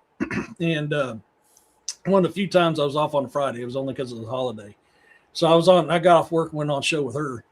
And what she was talking about, a Gugwe being possessed, I just started dropping my jaw because like literally that's Beast of the Ozarks. I wanted to write a cryptid horror that wasn't like any other cryptid horror out there. So I don't want to give too much away, but I kind of dropped the ball Thursday and dropped it. So yes, the Beast in Beast of the Ozarks First Kill is a possessed Gugwe that's possessed by a colonial soldier that made a deal with a demon to get his life back and his family. Oh, I like. Yeah. I gotta get catch up on your books because how many you have now? 8. I've got 8. I write cryptid horrors, historical fiction cryptid horrors. I write sci-fi. I'm working on a vampire one right now that takes place in Virginia, actually. So that's actually working on right now. It's called Death and Rebirth, Untold Story of Carrion's Untold Story. It actually takes place in Virginia. I have a question. The same question I asked Robbie Rains and Doc. Do you have your books on audio? 6 out of the 8 are. I've been having issues with 2 of them. Okay. But yes, 6 out of the 8 is on audio. That's mainly what I listen to because I'm always listening to them in my vehicles. I think DA's got all of his on audio now. Okay. Yeah. But yeah, I just not a 6 out of reader. 8. So. I wish I was. I'm My ADD dyslexic. I'm dyslexic as hell. Reading and writing is extremely hard. I have like 2 different programs I use to help me edit, and then I have people that that are my what I call my INR readers, and I have them go after it after I've done my 2 editings. I have them look over it and see what we missed too, because I'll admit I'm just my first couple books, my first 3 books are probably very hard to read because I didn't have the programs I have now to help me to write. I'm dyslexic as hell. I read things wrong all the time. Those audio reading books now, the virtual voice, it is goofy the way they pronounce some of that shit. Well, that's AI for you. I've got one that's that way. Another one that I'm working on. So for me, that's kind of for an author. Those voice replica ones, they're good and they're bad. So the good is we actually make more money off our audiobooks if it's done with the voice replica. Downside hire is somebody, then it's going to cost you more. We get a lot less from it. Amazon screws us like big time. Big time screws us on our books. Like hugely screws us on our books. I believe that.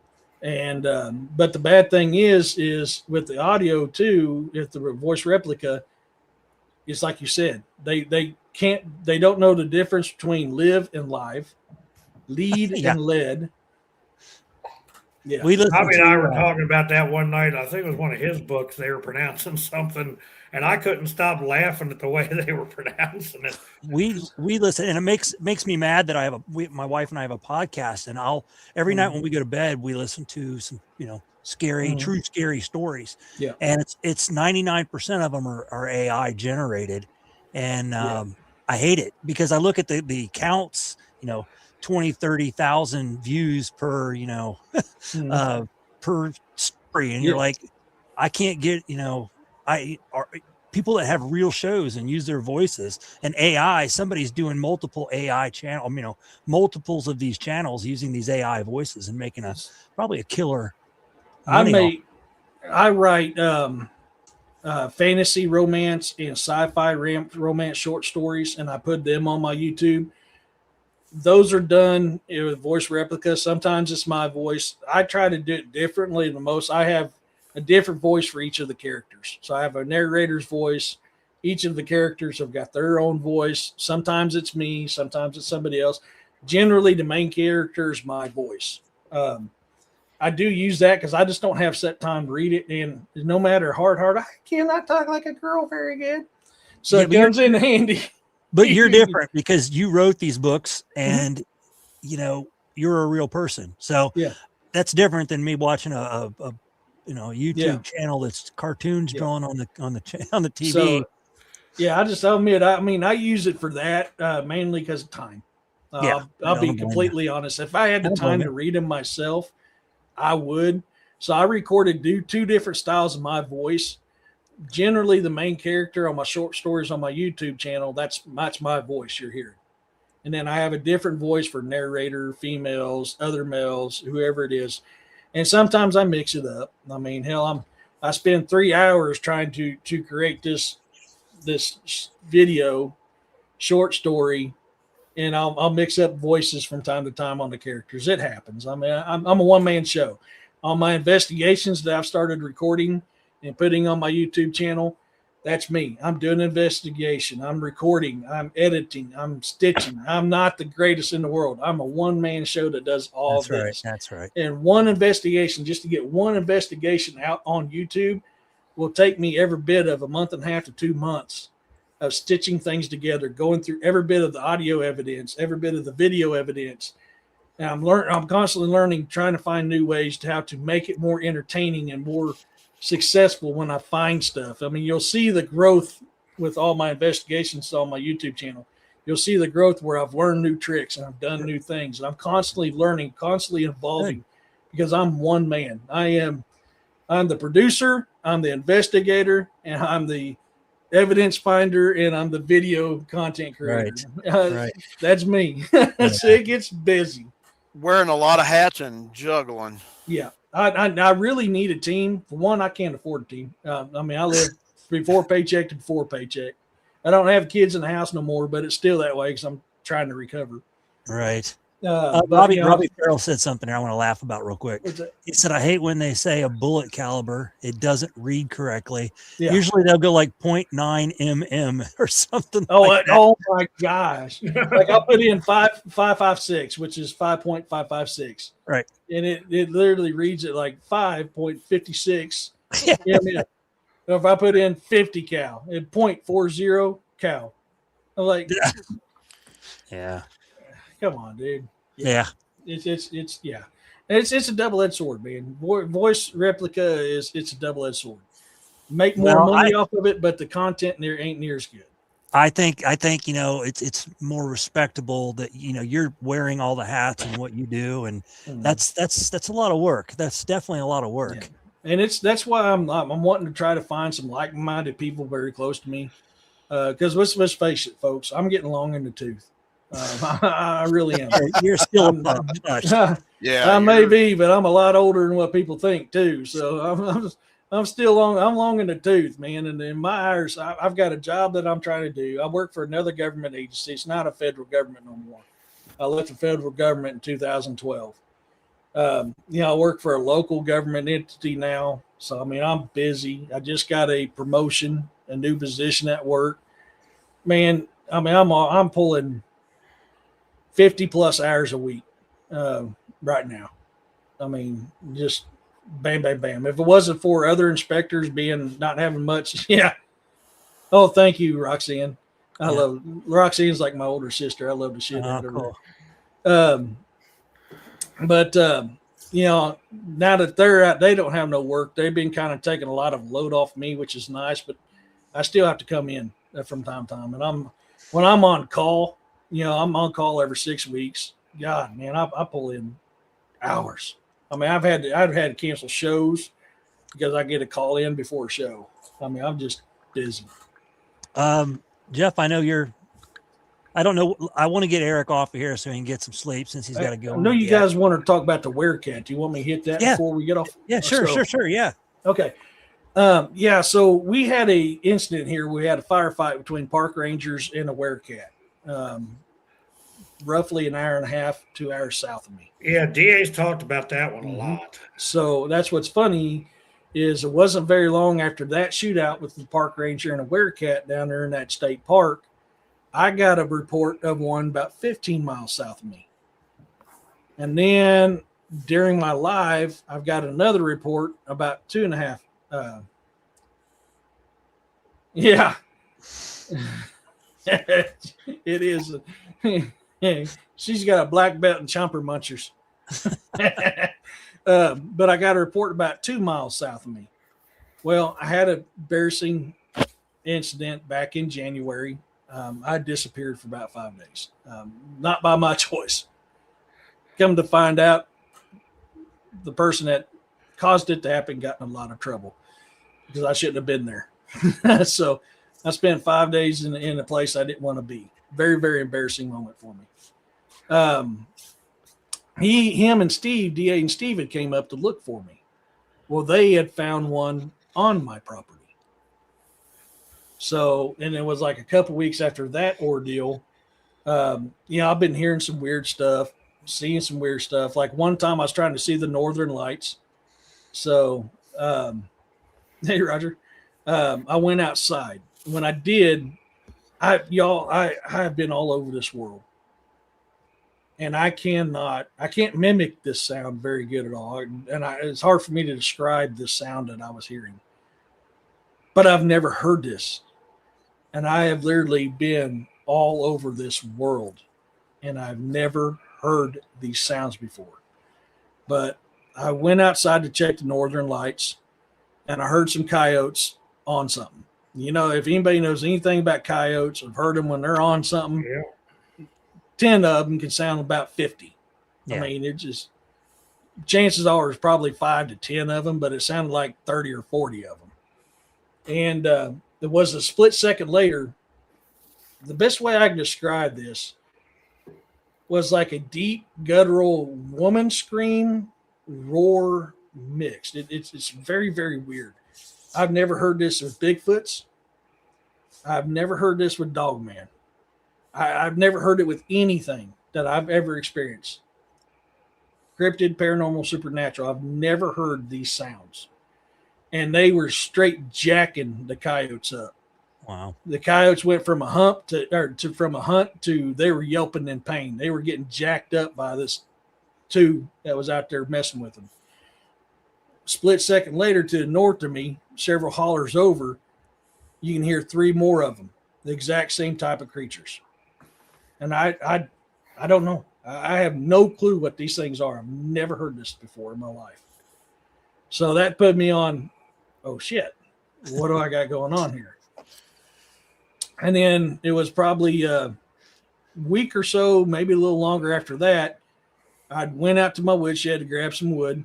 This was like early mid-February. I was still burning a little bit of wood. It was still kind of cold. And I had my headlamp on, and I look up and I seen about roughly somewhere between 6 foot off the ground, 2 white eyes staring at me about 6 foot behind my woodshed. And I stopped dead in my tracks. I'm like, this is new. I have not seen this shape of eye shine before here. They're pretty damn white compared to most of the eye shine I've seen around here. It didn't have that reflectivity, multicolor that you get from the eye shines. It didn't have that. I mean, it was just like white. And it was staring at me. Then all of a sudden you see it kind of do this. And I'm like, I don't think that's Bigfoot. That looks different than any Bigfoot eye shine I've ever seen before. So I'm just sitting there staring at it because I'm like, what do I do? I just don't know what to do. I'm like, is this thing going to come after me or not? So for literally, it felt like a lifetime. And in all honesty, it was probably 2 minutes at the most. I'm sitting there staring at it. It stared at me. I never got the feeling of it being aggressive. Nothing like that night that I heard them screams. This was the night I heard them screams. I had something large walking in that same wood line that I was telling you about. I get most of my stuff, and you can hear it thump, thump, thump in my wood line there. And then all of a sudden, I got that feeling: go inside and do not come back out. Because I was getting ready to go. Okay, shit. I left because all my investigative gear was in the back seat of my car, and I'm wanting my thermal because I want to catch this thing on my thermal. I was like, that's in the back seat of my car. My car is in between me and whatever that large thing is walking in the woods. And I've never heard it, Bigfoot or anything, sound like that before. Thump, thump, thump. So I'm like, oh shit. And then I just had that feeling, go inside. So this thing here behind my woodshed was not giving that vibe off. So I'm like, I'm damned if I do, damned if I don't. I don't want to freeze, don't want my pipes to freeze. So I'm going to chance it. 3 of them now. Oh yeah, Roxanne. So I go to my woodshed. I get me an armload of wood, and I come back out and I turn back in there, and it's gone. So I've got 2 thoughts in my head now. I'm like, okay, is this thing trying to circle me, or is its curiosity fulfilled and it's gone? So I start scanning all my tree lines, trying to find that eye shine again. Never could find it. So I was like, okay, its curiosity was fulfilled and it took off. A couple days later, during one of my lives, I hear something walking on the roof of my house. And I was like, I've heard the juvenile Bigfoot on my house before. This don't sound like that. This sounds different. And it's the best way I can describe it. I don't know if sometimes I can hear my cats, like when they're being rambunctious, walking around on the roof of my house. It sounded like that, but heavier. So I started putting things together. I have had sightings 15 miles from me, 2 miles from me, on my property, what I think was behind my woodshed. And now I've got this. And I'm like, I bet I got a werecat that's been checking me out. And like my dogs will go nuts, just be dead asleep all of a sudden, get up and go nuts, barking outside. And I go to look and there's nothing out there. So I'm like, So yeah, it looks like I got a werecat on my property too, along with in a 15-mile radius of my house. Which makes sense because werecats are known in many cultures, predominantly known in Mesoamerica though. Most of your reports of a werecat's going to come from Mesoamerica. And I'd done a show about it because of all the stuff I had going on here. That's why I did a show on it. The werecat is Pine. That's a good question. A werecat is, think of a werewolf, but instead of a wolf, it's a cat. Now you'll hear about werecats in Celtic mythology. You'll hear some of the SWs with it because it's the same practice. If you got to see its skin, you know the dark magic that's involved to create it. It's the exact same process. I mean, look at your Ofanar and your Berserkers and your Ravens and your Boars and stuff from Norse mythology. It's the exact same practice. You got to have the skin. You got to have the correct type of magic, potions, all that stuff involved. I mean, yes, werewolves, a little bit more to it. You can be cursed by it by a voodoo priest or priestess. You can get it passed on to you. There is some differences in some of these types. So like an SW is different than an actual werewolf, but they're similar at the same time. It's just different practices of how you create them. So, but if you look through history and you'll read that, you'll see that. And it's all written in history. You just got to look it up.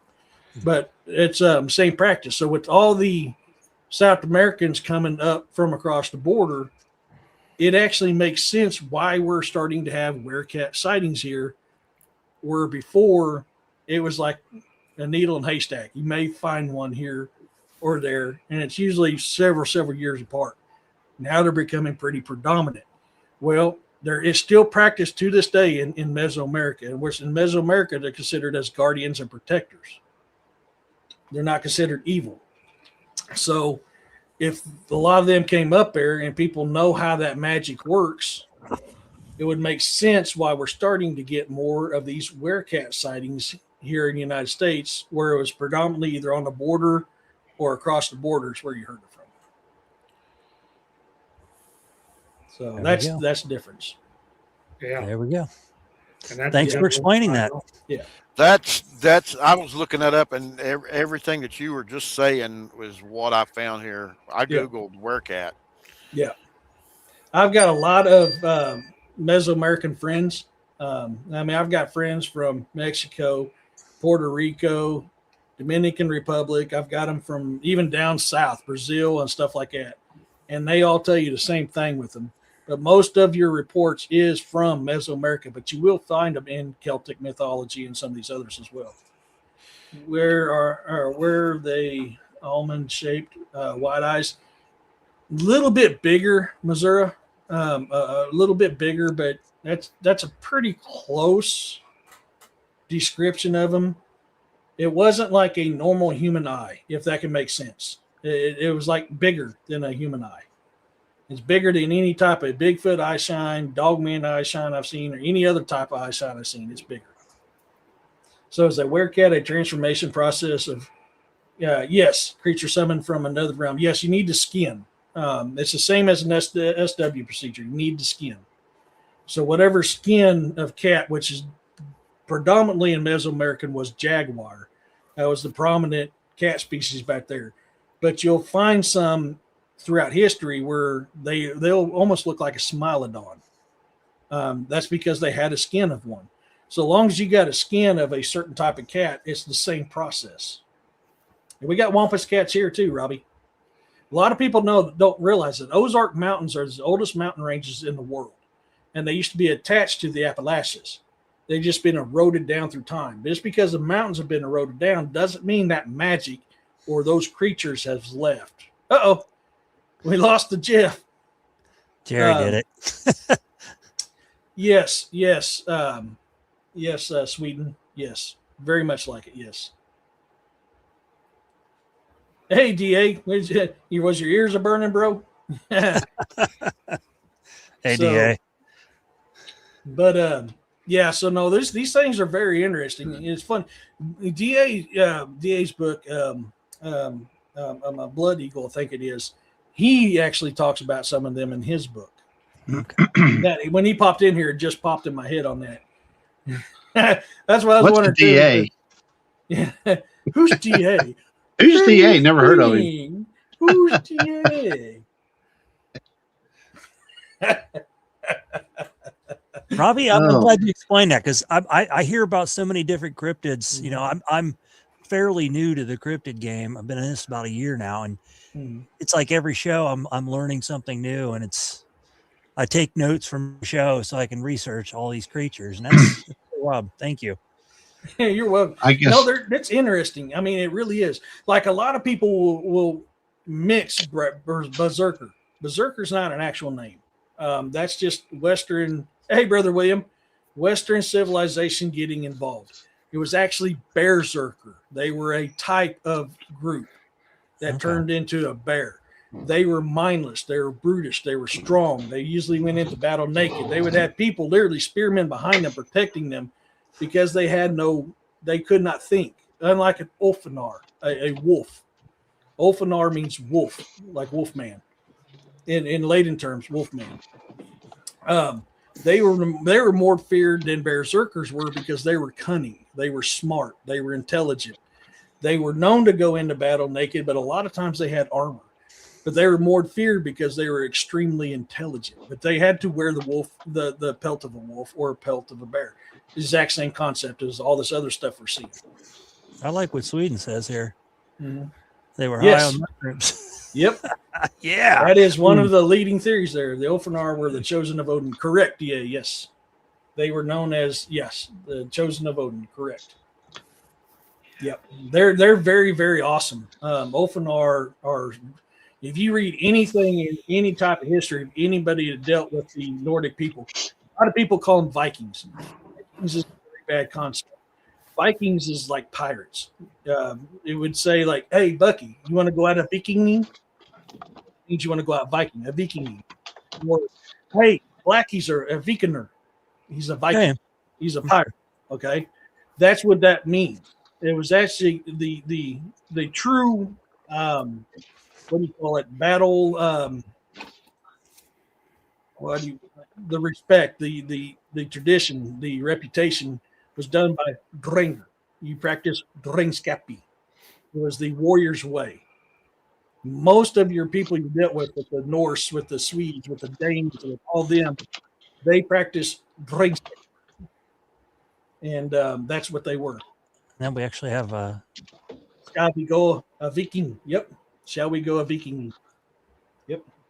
Means you go a pirating, a Viking, or he's a Vikinger. He's a pirate. He's a Viking. He's a Viking. very cool. Yep. That's a very big misunderstanding. My family comes from Dane and Norway. That's my true primary bloodlines. We hail from Ragnar Lothbrok through Ivar the Boneless. So I'm the descendant of Ivar the Boneless. So a lot of our stuff, even my blacks, my black side of my family, the blacks, they come straight from Norway. Wait, the blacks? Yeah, their last names are Black. Hey, that's my last name. Is it? Yeah. It actually comes from Norway. A lot of so the Testermans are mainly Dane. There is some Norse mixed in there, primarily Dane. But the blacks, the family of mine, the blacks that came to the United States, they came straight from Norway here. See, my family came from England. They were lords in England during the time of Dane law until the French came over and took over, and we lost our land in Oxfordshire. And then several years later, after all that went down, 3 of my brothers came here, and that's how our name got changed to Testerman. It wasn't Testerman back then. That was the PP Chura. I messed your name up and I apologize. That is actually a very big misunderstanding. But yes, some people believe that. They will never tell you the truth on that. It is best way I can describe it. He was double jointed, I guess you can say, because he was known to be able to move like water in battle. He can move around and do weird stuff. That's what's always been told to me, passed down. So, Very cool. Thank you for sharing that. It's awesome. no worries, man. I love history. I'm a big history guy. I love history. Yes, yeah. I hope you don't mind because I'm going to mess up your name, PP Chura. Do you mind if I just call you PP? I don't want to be disrespectful to you, or Chura or Pa. Yeah, I'm going to mess your name. Isn't that one of our local people, Jeff? Yeah, that's Paul Pachura. He's Paul Pachura. Okay. Yeah. Okay. So Pachura. There I you got to go. remember Pachura. Okay. Thank you. PP. I like that though. PP. Hey, PP. PP, I see. Yeah, he's I think he has some experience up here in the on the peninsula. Dude, I'll tell you now, the time I spent in the Blue Ridge Mountains of Pennsylvania, and when I was up there back when I was 13, dude, that place is popping. Mm-hmm. The Blue Ridge Mountains is popping with cryptid activity. Yep. At least that was back in the early 90s. Back when I was there, but yeah, I mean that place was popping. Yeah, it's very busy. Yeah. Pennsylvania is a very busy state. Mm-hmm. yes, it is. That's beautiful, man. That was so beautiful when I was up there.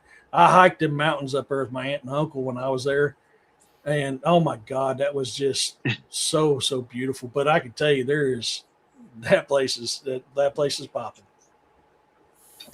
So I'm in here, Chimera. I don't know if you can hear her. She's in there whining. You gonna let this guy go to sleep or? Yeah, we got. I just went to the Joe Bold over the weekend. It was great. Went down to the Bunk Road today. Did you see, DA, did you see any more stuff in that spot we found when we were there? I'm kind of curious on that. I haven't had a chance to talk to you. Yeah, I went down there with DA one time, man. We found like a freaking damn near bone cache. There were so many bones in this one spot. A lot of prints, too. Sorry. So. Yeah, that's weird. He ain't joking, dude. When that place starts getting dark, that place starts going empty. It's like one of my favorite places I camped at for years and years, which is not far from Joe Bald. It's off of Table Rock Lake, and it's outside of Pineville. It's called Big Bay Campground. That place is popping. So, Yeah, is it? It is. Your hat looks smaller. So, but no, I appreciate you. Yeah, I just realized what time it was. So. Yeah. Eric, I we'll have gotta to go talk. outside and tend to some shit. I'd like to get you on our show one night, Eric, and Yeah. then we can talk some crazy, Oh yeah. not just, I won't say government stuff, but close. I got you. What you can talk about. That kind of stuff. Oh, Yeah, they sealed off there's- Big Bay. Yeah, Big Bay. DA knows what I was talking about because DA's been down there. I know Big Bay like the back of my hands. I could walk that place at night. I've camped there for years and years and years until they shut it down. We tried to buy it, and they would not sell it to us. So we asked them, why ain't you going to reopen it? Well, it costs too much to renovate it, so we're just not going to do it. And I'm like, you're full of crap, dude. You renovate it, you upgrade it, you'll get your money back in a year, 2 max. That place was always packed. Big Bay was always packed. I mean, it is one of the absolute very best places to go camping. And I miss it because it used to be primitive camping. It did have some hookups, usually up on top is where the hookups were generally. But it had like water faucets. It had outhouses. They call it restrooms. They're basically just outhouses. Anybody's been to a national park, you know what I'm talking about. There's a big hole in the ground with a tube that comes up. You go boop and hope that doesn't splash up 6 feet and get you on the butt. That's cold, that type of outhouse. But yeah, Big Bay is, I've camped there for years and years and years, and that place has got so much activity, especially when that sun goes down in Big Bay. That there's a lot of life in Big Bay. And I've actually went across the lake from where that was. We may be going into Drury, Mincy soon. Oh, I want to go. I went across the lake to another cove. It's one of the places I like to catfish when I was out there because you can't get to it besides boat. And so we always got really good catfish out there. We'd throw out some, bank lines and stuff like that. Yeah, they did, didn't they, DA? I forgot about that, actually. Yes. And I would fish from my boat off of there. And one night I was sitting there fishing, and all of a sudden you hear this. Anybody knows about anything with rocks when it hits water, you can pretty much tell what size it is by the kerplunk it makes. Not just the splash, but the sound of the kerplunk. The deeper the kerplunk, the bigger the rock. And this thing made a kerplunk. And it actually, the waves of it kind of shook my boat a little bit. And I was like, no human's going to, that had to be a 60, 70 pound rock. No human's going to throw that off that cliff down into this little cove down here. So I was like, yep, it's time. So I reeled everything in, turned my boat around, and went back. And didn't go back out till the morning to check my lines.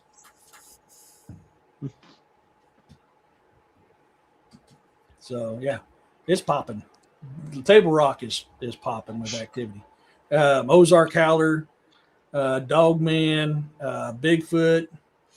I know I'm probably missing a couple. That's a lot of reports that come out of the Table Rock area is Ozark Howlers, Bigfoot, and Dogman. There you go, Boone. Way to go, Wyatt. Yeah. Oh, Wyatt's taking DA out there, man. That was a bad night for them guys. I'm gonna take at least 6 people when we go to Drew and see Wyatt. You and Richard are interested. Shit, yeah. That man, you're going to get some activity out there, DA. I can almost guarantee it. You're going to get activity out there. What? Hey, you're in here now. I heard that. Yeah, Dogman in the house. Yeah, that's Chimera. You're literally, you can see me. What? You can see me. Honey, I don't want you jacking my headphones up here, baby. All right. Yeah, no, that's great. I mean, we still got more we can talk about, but I took an We'll have you back. at Blanca Road. I shot that Joe Bull footage and Joe Bull. Yeah. Sorry, Combs Ferry. Yeah. But yeah, no, it's good. I had fun. I appreciate you guys having me on. I wish I could talk more, but yeah, I gotta get up at 4:45 in the morning. Oh boy. Yeah, we'll get you back. Yeah. I gotta get you guys back on my show again too sometime soon. There you go, boys. It was fun. I had a lot of fun with Awesome. Jeff and Jerry there. Yeah, man. You had a burp in my face and that lit me on. That was very ladylike of you. And now you headbutt me. Got your dog's attention. Yeah, she's telling me it's time for bed, and this is what she's telling me. Yeah. So, the guys, I appreciate it though, and Yep. I hate to cut it Thanks, short. Eric. but Thank you. I am gonna have to go. So. You're good. Quite Eric. interesting. Yes. Yeah. Quite interesting. Yep, we'll get him back for some more. Absolutely. Sounds like there's a lot going on in the Missouri woods. Yeah, I mean, I've had experiences all over this world. I mean, I remember my first Yowie experience when I was in Australia in 2001. We can talk about. Oh, I mean, yeah, that was a oh crap moment. Oh, Yeah. my. Yeah. Oh, yeah.